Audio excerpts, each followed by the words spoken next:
Assalamualaikum warahmatullahi wabarakatuh. Alhamdulillahil wahidil qaharil azizil ghaffaril mukawwirul laili 'alan nahar, amma ba'd. Ibu-ibu yang saya sayangi karena Allah, ibu pimpinan yang saya sayangi karena Allah, serta ibu-ibu semuanya, para istri pegawai rutan ya, rutan kelas 1 Pekanbaru ya, serta seluruh pegawai rutan kelas 1 Pekanbaru. Alhamdulillah, masuk tadi saya ke ruangan nih wajah happy semuanya. Saya lihat kenapa happy, rupanya door prize. Rupanya door prize ya, kok happy semua door prize. Masya Allah, sehat semua Bu ya. Alhamdulillah, ibu-ibu setelah ini akan ada acara lain, jadi kita tak lama, palingan 20-30 menit insya Allah. Kalau panjang-panjang ceramah nanti tidak teringat pula apa ceramah Ustazah tadi, tidak jelas, penting hijau bajunya. Itulah nanti kan. Nah, alhamdulillah, sebelum kita mulai kajian kita berdoa kepada Allah, semoga siapapun kita yang hadir dalam majelis ini, insya Allah Allah sehatkan badan kita, Allah kuatkan jasad kita, Allah tambah ruh keimanan kita, Allah luaskan rezeki kita, Allah angkat segala masalah kita, Allah jauhkan kita dari orang-orang zalim, Allah matikan kita dalam keadaan husnul khatimah. Amin. Allahumma amin. Ibu pimpinan serta ibu-ibu lain semua yang saya sayangi karena Allah, kita membahas hari ini yang gampang-gampang aja ya. Hari ini kita akan membahas tentang bab hablum minan nas, bagaimana menjalin hubungan yang baik dengan manusia. Karena begini Bu, berurusan dengan manusia itu jauh lebih susah dibanding berurusan dengan Allah. Kalau kita punya salah dengan Allah Bu, taubat, selesai masalah Bu. Contoh, ya Allah saya nggak sholat, taubat. Saya nggak bayar zakat, ya Allah rapel zakatnya. Ya Allah saya nggak bisa sholat tegak duduk, nggak bisa duduk bawa baring, nggak bisa baring gerakkan ujung mata setiap takbir, nggak bisa mata gerakkan jari tangan setiap takbir, nggak bisa jari tangan gerakkan jari kaki. Kalau nggak bisa juga bibirnya gerakkan aja, nggak bisa juga bibir ucapkan dalam hati, nggak bisa dalam hati baru mati ya. Iya kan, sholat itu banyak sekali kemudahannya. Ustazah saya susah untuk sholat. Kalau perjalanan jauh, jaraknya lebih 85 km, boleh jamak. Zuhur, asar digabung jadi satu. Dikerjakan di waktu zuhur namanya jamak takdim. Dikerjakan di waktu asar namanya jamak takhir. Betul? Ustazah saya mau sholat nggak ada air, susah, boleh tayamum. Sengaja aku bertayamum, mensucikan diriku dari hadas kecil lillahi ta'ala. Ambil tangannya, tempelkan ke kaca mobil, ke dashboard mobil, asal jangan ke kepala supir aja lah ya kan. Nah ibu tempel, basuh mukanya ya, lalu kemudian basuh tangan kanannya, basuh tangan kirinya. Tayamum hanya muka dengan tangan aja, nggak pakai kumur-kumur. Sholat di mana arah mobil, di situ arah kiblat. Ustazah saya mau sholat susah. Susah kenapa? Ada anak kecil mengganggu. Tegak dia di sejadah, arahkan sujud ke kanan. Tegak dia di kanan, arahkan sujud ke kiri. Naik dia ke kepala kita, bawa tegak, bawa ruku, bawa sujud. Lari dia keluar rumah, angkut dia ke dalam, kunci pintu, lanjutkan sholat. Asal jangan ibu ajak main bola aja lah dulu.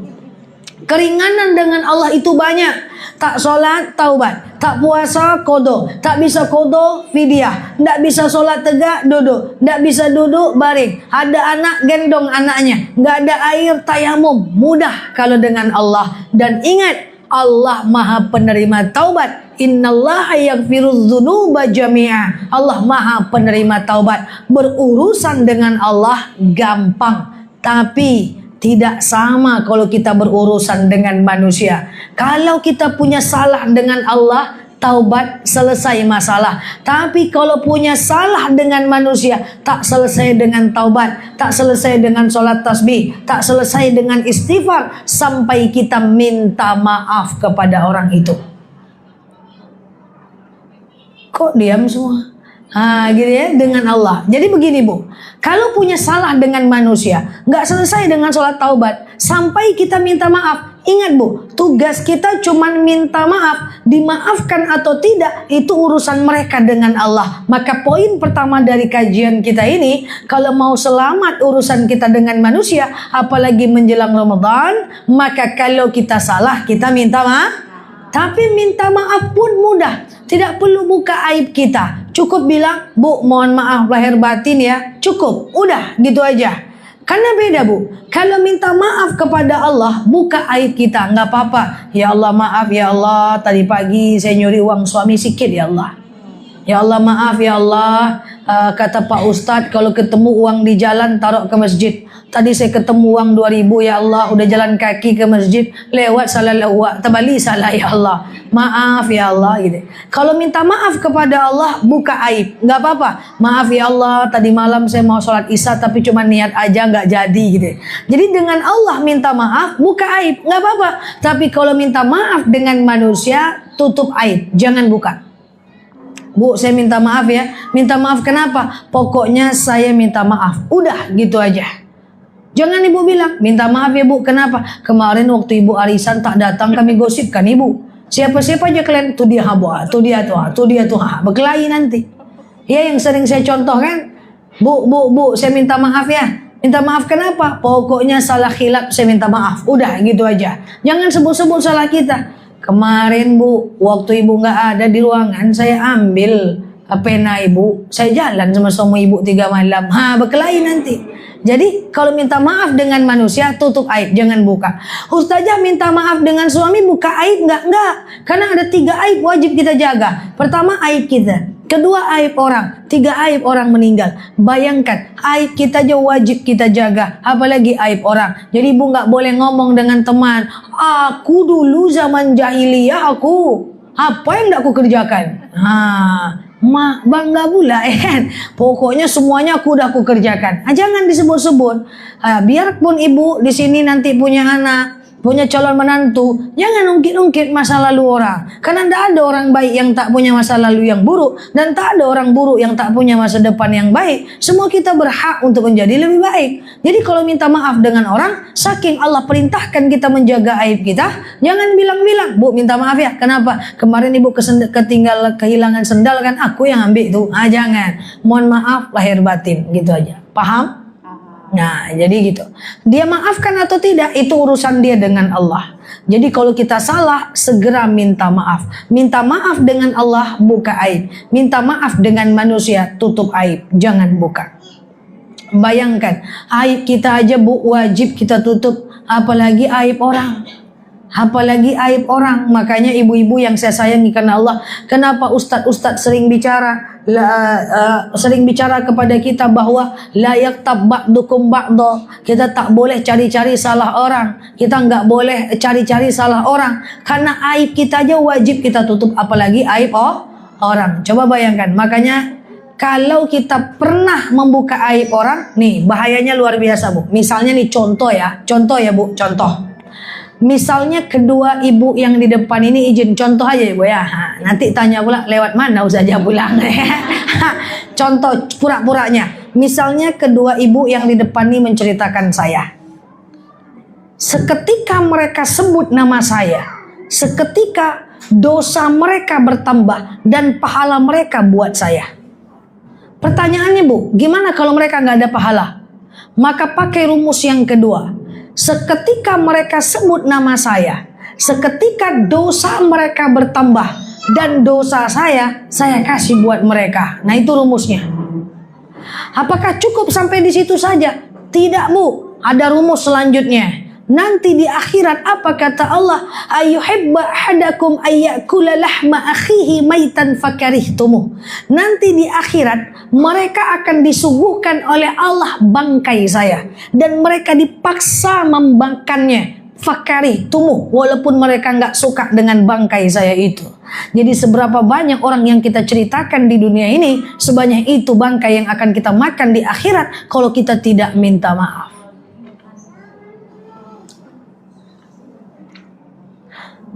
Kalau kita minta maaf, selesai. Makanya kalau gosip tuh orang-orang yang dekat-dekat aja, biar cepat minta maafnya. Ini persoalannya yang digosipkan adalah orang yang gak kita kenal. Gimana? Kalau kita gosipkan orang yang kita kenal, dosa juga sih. Iya dosa juga, ya kan? Cuman kan gampang, melahir batin ya Bu. Kan? Melahir batin, tapi jangan ulang lagi. Ya, tapi gimana kalau kita gosipkan orang yang kita gak kenal? Ini repot. Suatu ketika ada orang lewat di depan rumah Aisyah. Aisyah itu istri Rasulullah, anak dari Abu Bakar. Lalu Aisyah ini melihat ada orang lewat depan rumahnya Bu. Orang ini pendek, bulat, padat, hidup lagi Bu. Jadi bahasa kitanya pendek, bulat, padat, tasale, idui bulu lah gitu kan. Lalu apa kata Aisyah kepada baginda Nabi? Ya Rasulullah, ta'al, kesini ya Rasulullah. Ada apa Aisyah? Unzur, innahu madahi. Tengok tuh ya Rasul, itu ada orang lucu betul. Diam kau, kata Rasulullah. Kenapa aku diam? Kan betul dia lucu. Apa kata Rasulullah? Kau ceritakan saudaramu, walaupun betul, tapi kan dia nggak suka dibilang kayak gitu. Maka itu ghibah. Lalu Aisyah protes. Maka Aisyah berkata, lalu apa batasan ghibah? Apa kata Rasulullah? Hatta qalas na'am. Engkau ngangguk saja, itu ghibah. Kita nggak niat gibah. Ada profesor doktor kawan kita dibilang gibah datang ke tempat kita. Tengoklah tuh ibu tuh. Sejak ganti suami banyak kali gayanya. Iya juga ya. Astagfirullahaladzim mengangguk. La ilaha illallah mengangguk. Itu gibah tuh. Bayangkan. Jadi bagaimana Ustazah? Jadi kalau ada orang yang ngomongin orang lain gimana? Masa saya geleng-geleng Ustazah? Jadi ada caranya Bu. Caranya yang pertama, alihkan pembicaraan. Yang kedua, atau ibu bantah dengan menyebutkan orang yang dia ceritakan, ibu sebutkan kelebihannya. Tengoklah tuh dia sombong betul. Enggak loh, kemarin dia baik loh, dia sapa aku loh, gitu Bu. Harus bisa reject, menolak. Atau yang ketiga, ibu pergi saja. Selagi ibu dengarkan, ibu angguk-angguk, selamat memakan bangkai saudara sendiri di akhirat. Menyesal mengundang ustazah. Memakan bangkai saudara. Nah persoalannya adalah Bu, gimana kalau kita ceritakan orang yang kita nggak kenal? Itu repotnya Bu. Makanya kalau makan dengan kawan, lagi di kafe, lagi di tempat makan, nikmati makanan kita itu. Cerita tentang kita. Jangan tengok-tengok juga meja orang. Tengok tuh bapak tua. Yang mana tuh? Tua. Yang mana? Jangan dulu. Biar aku tengok dulu. 5 menit lagi baru kau tengok. Dari tengok sama kawannya. Ngapa? Gendut dia ya. Nah, itu istrinya beneran tuh ya. Atau simpanan. Nah, habis itu dia pergi ke kasir. Terus dia pergi bayaran. Kemana ibu mau cari dia? Cari di hari akhirat nanti. Nauzubillah. Nanti di akhirat tuh kita akan dikumpulkan di padang mahsyar. Di sana kita akan cari orang-orang yang pernah kita gosipkan, orang-orang yang pernah kita buka aibnya, orang-orang yang pernah kita bikin nangis dia. Maka kita akan cari dia. Maka betul kata Pak Ustadz, man kana yu'minu billah wal yaumil akhir falyakul khairan aw liyasmut. Kalau nggak ngomong baik, diam. Kerjakan bagian kita yang menjadi bagian orang, biar urusan mereka. Maka insya Allah kita akan selamat. Dah? Oke. Angguk-angguk luar biasa menyesal. Begitulah Bu ya. Bahaya Bu ya. Kita akan memakan bangkai orang-orang yang kita ceritakan itu. Makanya saya sering bilang, izin saya minta maaf. Semua kita ini punya salah, betul? Al insan fi mahallil khata' wan nisyan. Manusia itu tempat salah dan lupa. Saya mau sampaikan begini Bu, andaikan di perumahan kita, di arisan kita, di RT, di tempat-tempat kita bergaul lah, atau teman-teman arisan kita, ada kawan kita yang salah. Ini pura-puranya, ada kawan kita yang salah, yang na'udzubillah Allah buka aibnya. Pura-puranya salah dia apa? Misalnya dia punya salah. Ini contoh-contoh yang paling update, tajam dan terpercaya itu adalah jalan sama suami orang misalnya kan.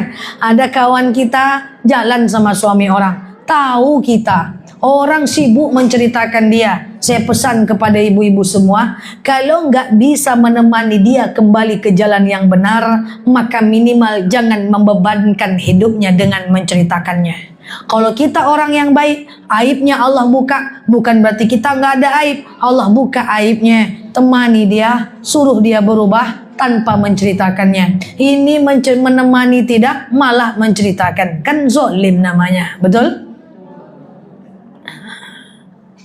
Oke, jadi catat mulai nanti malam nih, pulang ke rumah habis pengajian nih, catat nama orang-orang yang pernah ibu gosipkan itu.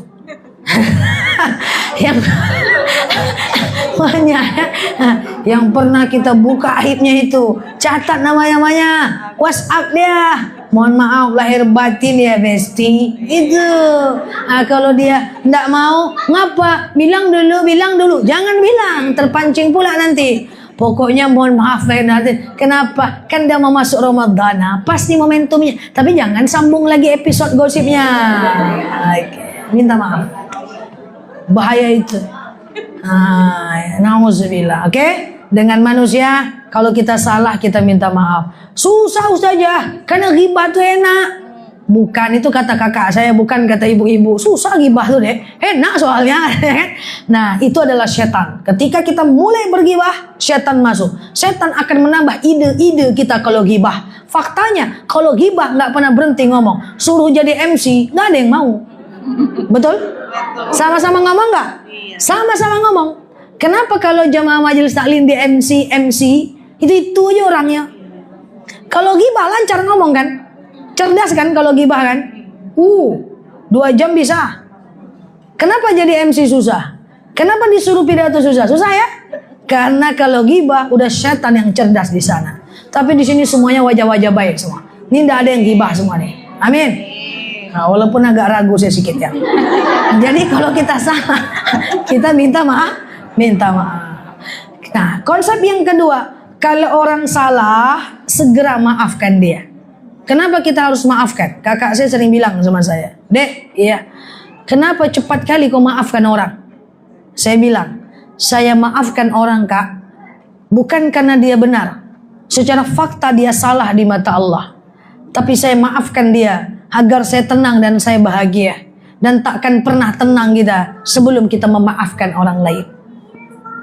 Jadi saran saya, kalau ada orang salah sama kita Bu, dia minta maaf atau tidak, maafkanlah.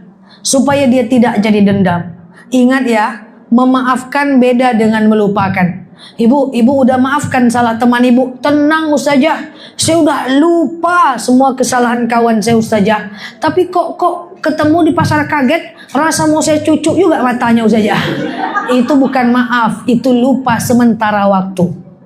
Kalau maaf itu, ketemu dia kita teringat salahnya wajar. Karena memaafkan orang ibarat menyembuhkan luka. Ada luka, kasih betadin, kasih alkohol, ada bekas. Wajar, karena dia pernah luka. Tapi jangan digaruk-garuk lagi, jangan ditekan-tekan lagi, nanti infeksi lagi. Kalau kita udah maafkan orang, udah. Kalau kita masih ingat salahnya dia, wajar. Tapi jangan disebut-sebut lagi. Hati-hati, survei membuktikan perempuan adalah wanita ahli sejarah sepanjang masa. Kalau ada suaminya salah, WhatsApp nyasar, dia marah-marah, nanti dia maafkan. 2 tahun lagi bertengkarnya soal lain, masih itu juga yang dibahas. Kemarin WhatsApp abang dengan perempuan itu, 3 tahun lagi itu juga yang dibahas. Kalau udah maaf, udah, nggak usah diungkit-ungkit lagi. Ingat ya, kalau orang salah, maafkan. Kita nih hidup berkeluarga. Hidup ini arisan bersama. Keluarga besar, rutan kelas 1 Pekanbaru. Ya, wajar kita itu agak sedikit, kalau ada di antara kita sakit hati sedikit-sedikit, wajar. Itu tanda kita berkeluarga, tanda kita bergaul, ya. Tanda kita bergaul. Jangan macam jamaah saya ini sering saya terngiang-ngiang ya. Ustazah enak lagi tinggal di pelosok desa. Pelosok desa itu ndak ada orang bertengkar-tengkar. Di kota ini bertengkar terus. Saya bilang, jangan samakan pelosok dengan kota ini. Di sana rumah orang jauh-jauh. Mau berkelahi berjalan kaki dulu nyari orang. Nyampe depan rumah sesak angok, ndak jadi marah. Kalau kita ini rumah dekat-dekat. Kalau ada salah-salah sikit, ikhlaskan, maafkan. Supaya apa? Supaya kita tenang. Karena selagi kita nggak memaafkan orang, maka kita tidak akan pernah tenang. Apapun rasa sakit hati itu. Nggak bisa Ustazah. Bagaimana caranya saya dijatuhkan nama baik saya? Saya dihina sampai titik nadir. Saya apakan orang tuh Ustazah? Saya selalu bilang ikhlaskan, maafkan. Enak kali ustazah nih ngomong, enak kali cakapnya.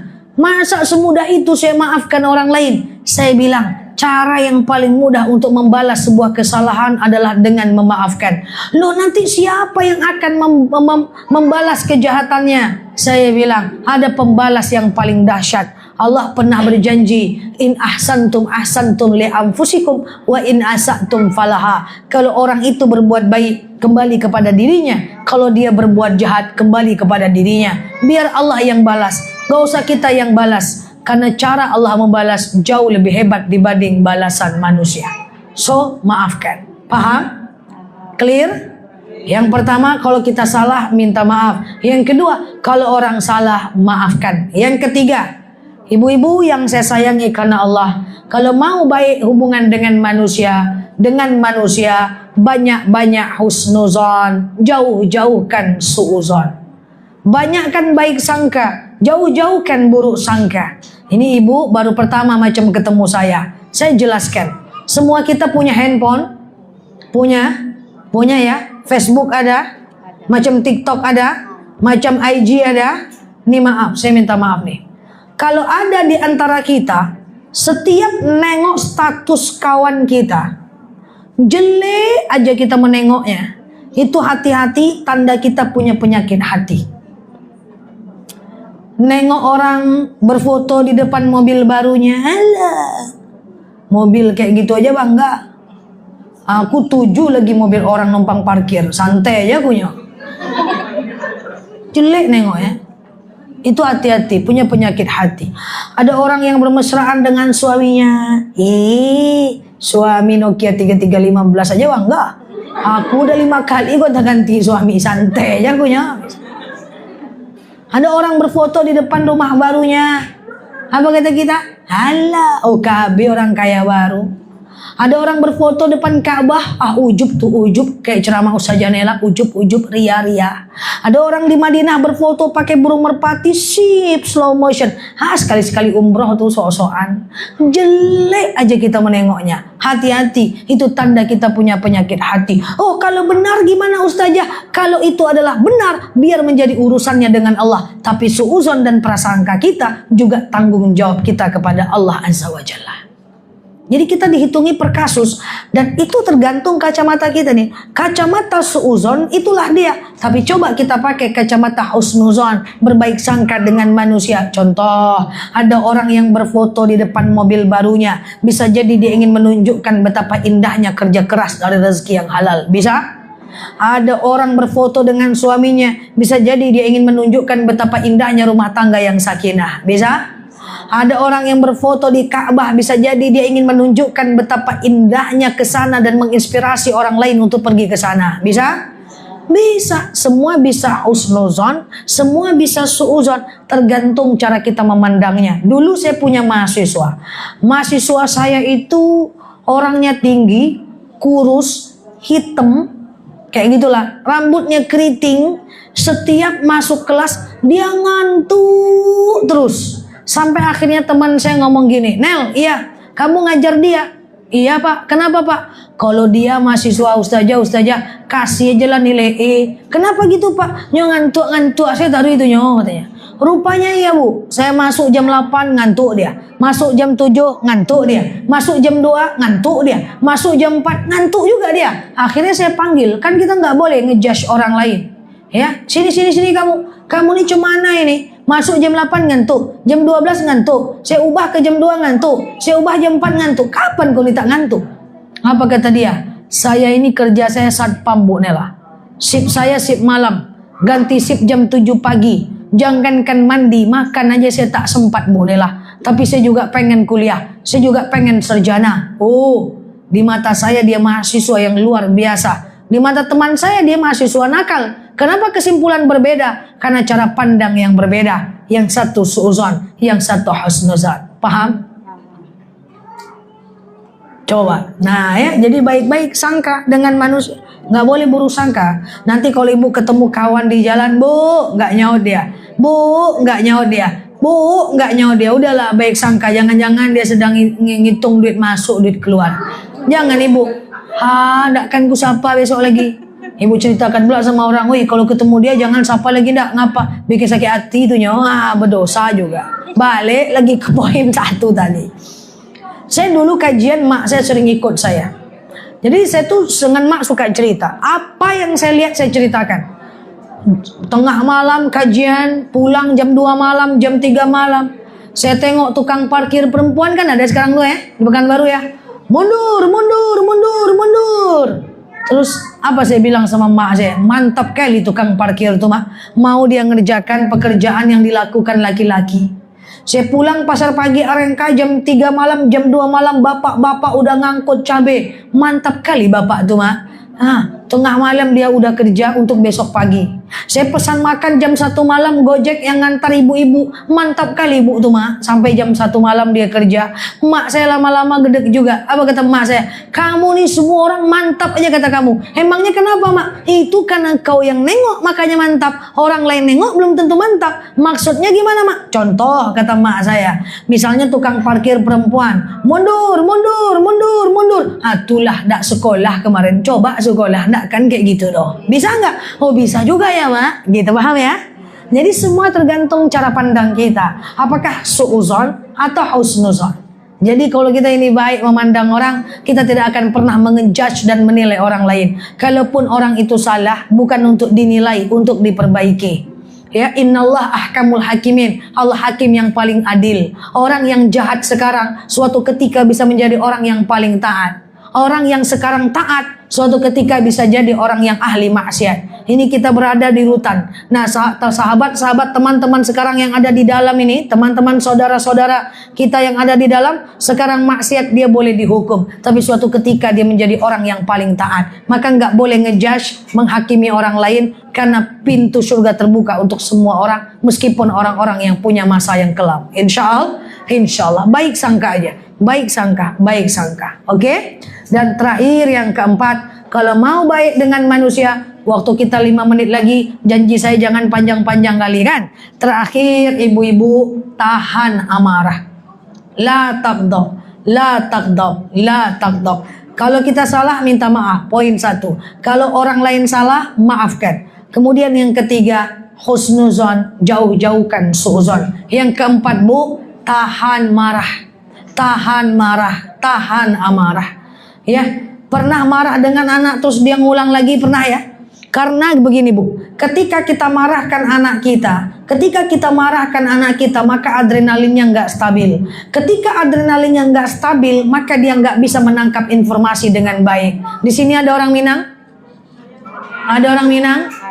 Coba, saya pernah ngomong dengan teman saya. Ustazah, iya. Saya bertengkar terus dengan suami saya. Saya bilang bertengkar tuh nggak apa-apa. Emang sebabnya apa? Kadang-kadang karena TV Ustazah. Dia mau nonton Indosiar, saya mau nonton Antv. Lah TV kenapa nggak berpisah aja menontonnya? Ada TV 2 di rumah Ustazah. Tapi kalau berpisah sepi pula Ustazah. Kalau bersatu berkelahi pula Ustazah. Nah, jadi bertengkar tuh nggak apa-apa. Sekarang saya mau tanya sama kata saya. Ibu sehari-hari dengan suami pakai bahasa apa? Bahasa Indonesia Ustazah. Lagi bertengkar bahasa Minang saja.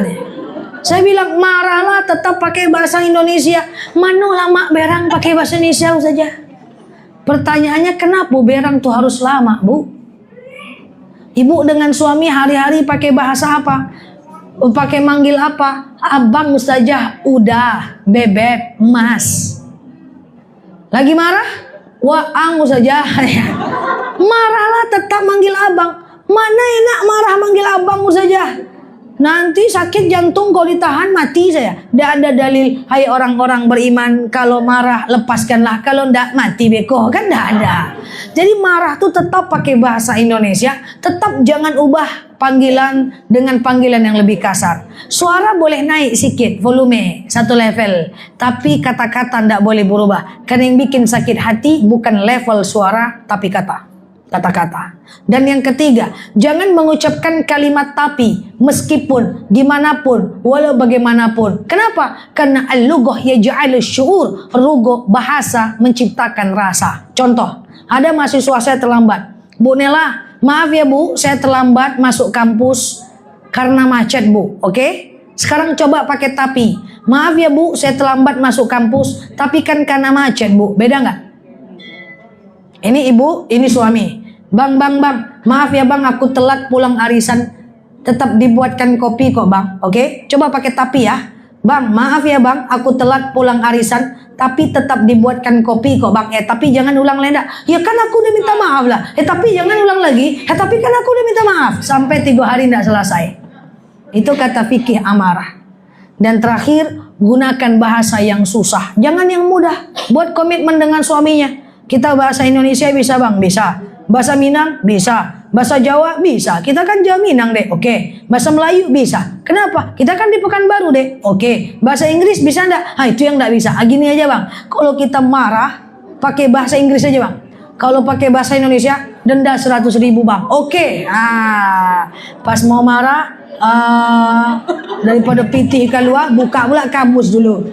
Selama buka kamus, ujung-ujungnya I love you. Gitu kan. Wallahu a'lam bishawab. Mohon maaf dan batin. Assalamualaikum.